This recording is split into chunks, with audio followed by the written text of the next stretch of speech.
আমরা যশোর ৬টি আসনের ভিতরে যে জিনিসটা লক্ষ্য করলাম, বিভিন্ন এলাকা পর্যবেক্ষণ করে এখানে দেখা গেল যে বিএনপির সাথে জামাতের হাড্ডাহাড্ডি লড়াই হবে। শুধু যশোর ৫ আসনে ত্রিমুখী লড়াই হওয়ার সম্ভাবনা দেখতে পাচ্ছি, যেখানে একজন নিরপেক্ষ স্বতন্ত্র প্রার্থী আছে বিধায় এখানে ত্রিমুখী লড়াই হওয়ার সম্ভাবনা দেখতে পাচ্ছি। বাকি সব জায়গায় বিএনপির সাথে জামাতের একটা হাড্ডাহাড্ডি লড়াই হওয়ার সম্ভাবনার ভিতর দিয়ে আমরা লক্ষ্য করছি।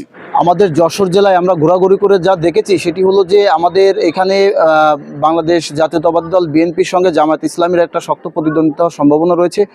এমনকি আমরা আর একটা জিনিস লক্ষ্য করছি যে দীর্ঘদিন অনেক মানুষ আসলে ভোট দিতে পারেনি, সেই মানুষগুলো এখন ভোট দিতে পারবে এবং আমাদের যশোরে উৎসব মুখর পরিবেশেই ভোট হওয়ার সম্ভাবনা রয়েছে। সারা দেশের ন্যায় আমাদের যশোরে এবার দেখা যাচ্ছে উৎসব মুখর পরিবেশে নির্বাচনের আমেজ চলছে।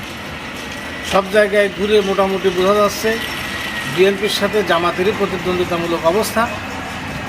সবাই স্বতঃস্ফূর্তভাবে ভোট দেওয়ার জন্যই মোটামুটি উদ্গ্রীব হয়ে আছে। সকাল থেকে আমাদের এখানে ভোট সংশ্লিষ্ট যেই ইনস্ট্রুমেন্টগুলো আছে, ভোটের মালামাল এবং ব্যালট সহ ব্যালট বক্স সবকিছু আমরা বিভিন্ন কেন্দ্রে প্রেরণ করছি। এখানে সার্বিক আইন শৃঙ্খলা পরিস্থিতি, আমাদের বিভিন্ন আইন শৃঙ্খলা বাহিনীর সহায়তায়, তাদের সার্বিক তত্ত্বাবধানে আমাদের আইন শৃঙ্খলা পরিস্থিতি সন্তোষজনক এবং কোথাও এখনো পর্যন্ত কোনো অপ্রীতিকর ঘটনা ঘটেনি, ইনশাল্লাহ ঘটবেও না।